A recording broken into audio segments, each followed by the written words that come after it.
नमस्कार, साधना न्यूज में आपका बहुत स्वागत है और मैं हूं आपके साथ अनुपमा खोपरे। और आज बात करेंगे मध्य प्रदेश की राजनीति की। भाजपा के कद्दावर नेता कैलाश विजयवर्गीय से बंगाल का प्रभार लेने के बाद उनके राजनीतिक करियर पर सवालिया निशान लगाए जा रहे थे, लेकिन उसके बाद केंद्रीय मंत्री ज्योतिरादित्य सिंधिया और प्रदेश अध्यक्ष वी.डी. शर्मा की उनसे मुलाकातें ये तय करने के लिए काफी है कि विजयवर्गीय प्रदेश की राजनीति में फिर से सक्रिय है और उनका कद भी बड़ा है।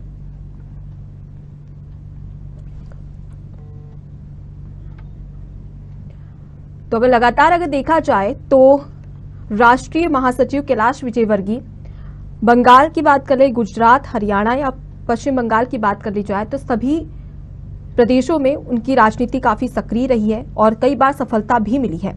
लेकिन हाल ही में पश्चिम बंगाल में चुनाव हुए थे, उसकी हार के बाद में उनसे जो बंगाल का प्रभार है वो ले लिया गया था। अब इसी के चलते तमाम अलग अलग अटकलें नजर आ रही है, क्योंकि देखा जाए तो आने वाले समय में मध्य प्रदेश में विधानसभा चुनाव भी आने वाले हैं और इसी के चलते ये कयास लगाए जा रहे हैं कि जिस तरीके से भाजपा के कद्दावर नेता कैलाश विजयवर्गीय से बंगाल का प्रभार लिया है, अब ऐसे में मध्य प्रदेश में वो सक्रिय नजर आ सकते हैं। क्योंकि हाल ही में देखा जाए तो गृह मंत्री और उसी के साथ में वी.डी. शर्मा और साथ ही सिंधिया, ज्योतिरादित्य सिंधिया से उनकी मुलाकात हुई थी और लगातार कई दिग्गज नेताओं की मुलाकात, ज्योतिरादित्य सिंधिया की बात कर ले, नरोत्तम मिश्रा की बात कर ले या वी.डी. शर्मा की बात कर ले, तमाम दिग्गज नेताओं के साथ में कैलाश विजयवर्गीय की मुलाकात हुई।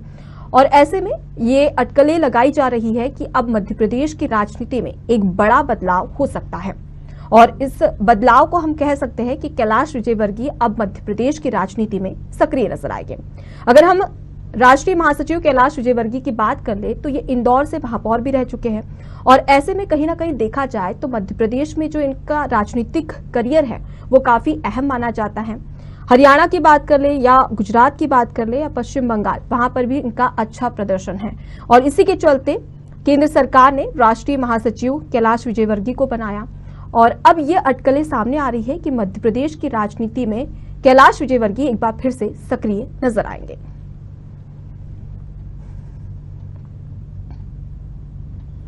हालांकि इस दौरान उन्होंने एक और बात कही कि इंदौर में उन्होंने ये कहा कि जिस तरह से यहां मुरलीधर राव मध्य प्रदेश के प्रभारी है, उसी तरह वे भी पश्चिम बंगाल के प्रभारी रहेंगे। तो ऐसी चीजें भी सामने आ रही है, लेकिन वहीं दूसरी ओर ये भी कयास लगाए जा रहे हैं कि अब नए राजनीतिक समीकरण की चर्चा में ये भी सामने आ रहा है कि अब उन्हें सक्रिय होना होगा मध्य प्रदेश की राजनीति में, क्योंकि 2023 में चुनाव आने वाले हैं और बीजेपी 2018 में जिस तरीके की स्थिति थी, ऐसी स्थिति से फिर से नहीं गुजरना चाहती है। और इसी के चलते गृह मंत्री अमित शाह की बात कर ले या फिर हम राष्ट्रीय अध्यक्ष जेपी नड्डा की बात कर ले, लगातार मध्य प्रदेश आते हैं, मध्य प्रदेश के दौरे पर रहते हैं और वहीं सीएम शिवराज सिंह चौहान भी केंद्रीय मंत्रियों से मुलाकात करते हैं। तो कहीं ना कहीं 2023 की चुनाव की जो तैयारी है उसमें बीजेपी उतर चुकी है और इस बार किसी भी तरीके का रिस्क नहीं लेना चाहती है और इसी के चलते तमाम जो दिग्गज नेता हैं उन्हें अलग अलग तरीके की चीजें भी बताई जा रही है राजनीति को लेकर और साथ ही बूथ लेवल पर अपने आप को कैसे मजबूत किया जाए, इस पर भी लगातार कोशिशें की जा रही है और बैठकों का दौर भी जारी है।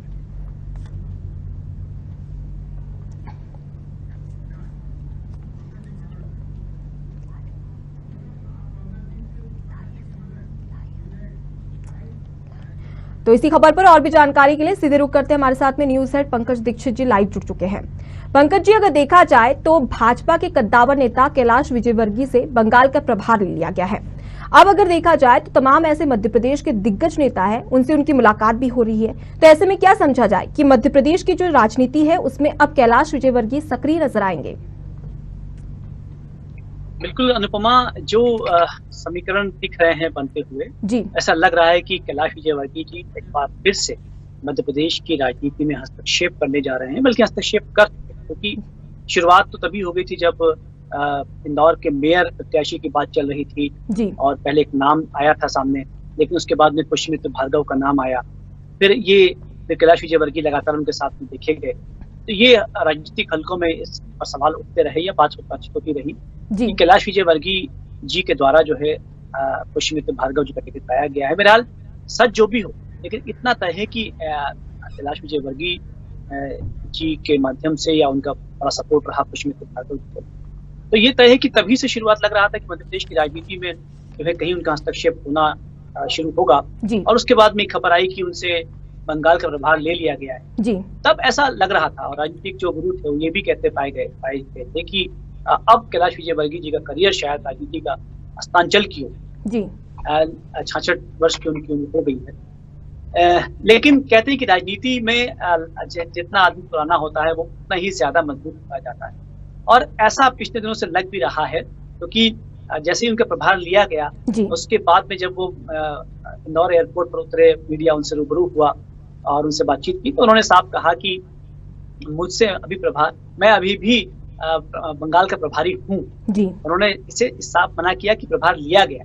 जी उन्होंने घुमा फिरा के इस बात को कही, लेकिन उसके बाद में जब अमित शाह भोपाल में आए तो दूसरी ओर जब अमित शाह वहां पर मीटिंग ले रहे थे तो वहां इंदौर में जो है वो ज्योतिरादित्य सिंधिया जो कैबिनेट मिनिस्टर जी वो अपने बेटे के साथ में इंदौर पहुंचे और कैलाश विजयवर्गीय के घर पहुंचे, वहां पर साथ में उन्होंने भोज किया। जी इस बात को लेकर भी चर्चा में आए कैलाश विजयवर्गीय की आखिर ऐसा क्या हुआ कि सिंधिया जी जो है वो एक वक्त धुर विरोधी माने जाते हैं दूसरे के, कैलाश विजयवर्गीय और ज्योतिरादित्य सिंधिया जी। तो अचानक इनका मेल मिलाप हुआ। 2 दिन पहले ही वीडी शर्मा इंदौर आए तो वहां पर उसके बाद में कैलाश विजयवर्गीय से उनकी खास मुलाकात हुई। तो अब ये निश्चित रूप से क्योंकि राजनीतिक मुलाकातें जो हैं वो बहुत कुछ कहती हुई नजर आती हैं। ये आम मुलाकातों की तरह नहीं होती है कि हंस के बोला करो, बुलाया करो, आपका घर है आया जाया करो जी ऐसा नहीं है। राजनीतिक मुलाकातों का अपना अलग मतलब होता है, उनके मायने होते हैं। जी तो इस वक्त उस मुलाकात से यही मायने निकाले जा रहे हैं कि कैलाश विजयवर्गीय जी जो है फिर से मध्य प्रदेश की राजनीति में कहीं न कहीं हस्तक्षेप करने जा रहे हैं। किस रूप में करने जा रहे हैं, क्या होगा, ये तो निश्चित रूप से समय बताएगा। लेकिन इतना तय है कि कैलाश विजयवर्गीय जी का कद जो है मध्य प्रदेश में फिर से बढ़ने जा रहा है। जी बिल्कुल पंकज जी, और जैसा कि आपने जिक्र किया ज्योतिरादित्य सिंधिया का, तो हाल ही में महापौर का चुनाव हुआ था, ग्वालियर में बीजेपी को हार मिली थी और इसी के चलते कैलाश विजयवर्गीय ने जो ग्वालियर का गढ़ कहा जाता है ज्योतिरादित्य सिंधिया का, उन पर एक निशाना साधा था हार को लेकर। तो ऐसे में अब दूसरी जगह देखा जाए तो उनकी लगातार मुलाकातें हो रही है, ऐसे में क्या समझा जाए?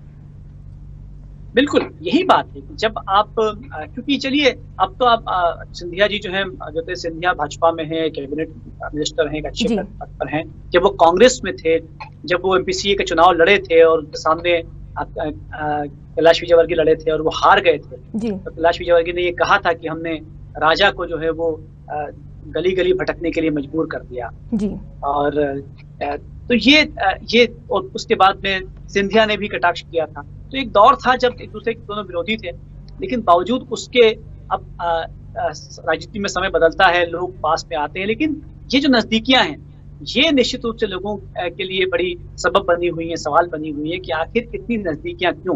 क्योंकि ज्योतिरादित्य सिंधिया का कद जो है वो भाजपा में बढ़ता हुआ दिख रहा है। मध्य प्रदेश में उनका हस्तक्षेप अभी नहीं है, वो कैबिनेट मिनिस्टर हैं, लेकिन भविष्य में हो सकता है कि वो अपना वो खुद चाहते हो मध्य प्रदेश में उनका कद जो है बना रहे, बढ़ता रहे। और उसमें कैलाश विजयवर्गीय जी को अलग रखकर संभव नहीं है कि कोई मध्य प्रदेश में आए और वो अपना कद बढ़ा। हो सकता है कि ये भी एक कारण है कि सिंधिया जी जो है खुद वहां पहुंचे। और ये दूसरी मुलाकात है, उसके पहले भी कुछ समय पहले मुलाकात हुई, तक पहुंचे थे जी। तब कैलाश विजयवर्गीय जी जो है वहां पर घर मौजूद नहीं थे, वो बंगाल में थे।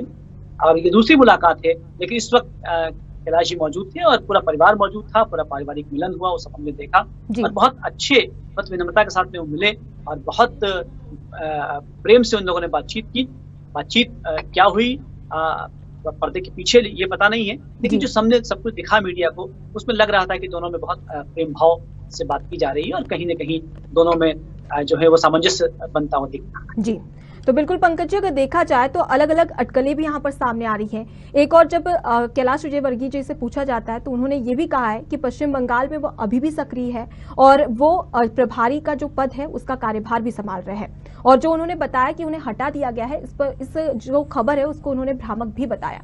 तो वहीं दूसरी ओर अलग अलग दिग्गज नेताओं से मिल रहे हैं मध्य प्रदेश के, और ऐसे में सक्रिय भी मध्य प्रदेश में हो सकते हैं, ये कहा जा रहा है। क्या समझा जाए कि पश्चिम बंगाल में उनके बयान के अनुसार वो पश्चिम बंगाल में सक्रिय नजर आएंगे या फिर मध्य प्रदेश में? देखिए, बंगाल में सक्रिय तो मुझे लगता है कि जब ये केंद्र के द्वारा साफ कर दिया गया है कि प्रभार उनके पास में नहीं है, तो वो किस बिना पर कह रहे हैं, क्योंकि कैलाश विजयवर्गीय जी जब कुछ बोलते हैं तो उसके बहुत सारे अर्थ होते हैं। वो किस अर्थ के तहत बोल रहे हैं ये समय बताएगा, लेकिन इतना तय है कि कैलाश विजयवर्गीय जी जो है वो मैं आपको बता दूं, इसके पहले में कैलाश विजयवर्गीय जी जो हैं, उनका कद कितना बड़ा है। अभी तक 1975 में उन्होंने अपनी राजनीतिक करियर की शुरुआत की। जी 1990 में पहला विधानसभा चुनाव लड़ा और उसके बाद में एक भी चुनाव वो हारे नहीं। जी 2000 में वो मेयर बने, 2008 में वो मध्य प्रदेश सरकार में कैबिनेट मिनिस्टर रहे, जी 12 वर्षों तक वो मिनिस्टर रहे। उसी दरमियान 2014 में उन्हें हरियाणा का जो है इंचार्ज बनाया गया। हरियाणा ने वहां पर अच्छी खासी जीत दर्ज की। जी। उसके बाद में 2015 में राष्ट्रीय महासचिव उन्हें बनाया गया और साथ में बंगाल का प्रभार भी दिया गया। और पहली बार बंगाल में जो है कैलाश विजयवर्गीय के नेतृत्व में एक अच्छा खासा प्रदर्शन भाजपा ने वहां पर किया। जी तो उनका कैलाश विजयवर्गीय का कद बड़ा है, इससे तो कोई इनकार नहीं कह सकता। जी लेकिन मध्य प्रदेश से उनको अलग कर दिया गया, ये भी तय है। जी एक समय था जब वो मध्य प्रदेश में आने को आतुर थे, लेकिन मध्य प्रदेश से उन्हें अलग कर दिया गया। और उसके बाद में कुछ समय पहले खबर आई कि बंगाल के प्रभार से उन्हें हटा दिया गया। लेकिन इतना तय है कि ये कहीं ना कहीं संकेत है कि कैलाश विजयवर्गीय जी का मध्य प्रदेश में किसी रूप में फिर से पदार्पण होगा। हो सकता है कि इस तरह की कोई जिम्मेदारी संगठन में देना भी चाहिए। जी पंकज जी, अगर जैसा कि आपने जिक्र किया तो राजनीतिक करियर उनका देखा, इतिहास भी देखा, जो काफी परिपक्व नेता कहे जा सकते हैं।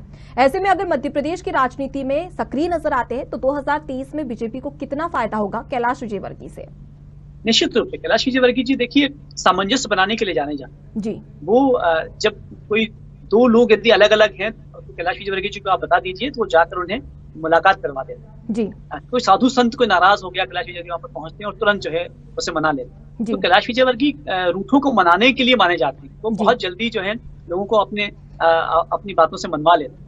जी। मध्य प्रदेश में उनका कोई खुलकर कोई विरोध आज तक सामने नहीं आया है, बल्कि उनका मध्य प्रदेश के नेताओं के साथ में, विधायकों के साथ में, मंत्रियों के साथ में अच्छा खासा मेल मिलाप रहा है और बहुत हंसते मुस्कुराते हुए मुलाकात करते हैं, बहुत प्रेम भाव से मुलाकात करते हैं। इसका फायदा कहीं मध्य प्रदेश को मिल सकता है यदि कहीं संगठन उन्हें 2023 में चुनाव में उन्हें कोई जिम्मेदार देता है तो निश्चित रूप से इसका फायदा मध्य प्रदेश सरकार को होगा, क्योंकि उनके संबंध सभी नेताओं से अच्छे खासे हैं, मधुर हैं और इसका फायदा पार्टी को मिल सकता है। जी बिल्कुल पंकज जी, ऐसे में देखने वाली बात होगी कि अगर वाकई में कैलाश विजयवर्गीय मध्य प्रदेश की राजनीति में अगर सक्रिय नजर आते हैं तो ऐसे में 2023 के विधानसभा चुनाव में कितना फायदा होगा। बहुत बहुत शुक्रिया पंकज जी तमाम जानकारी हमें देने के लिए और हमसे चर्चा करने के लिए।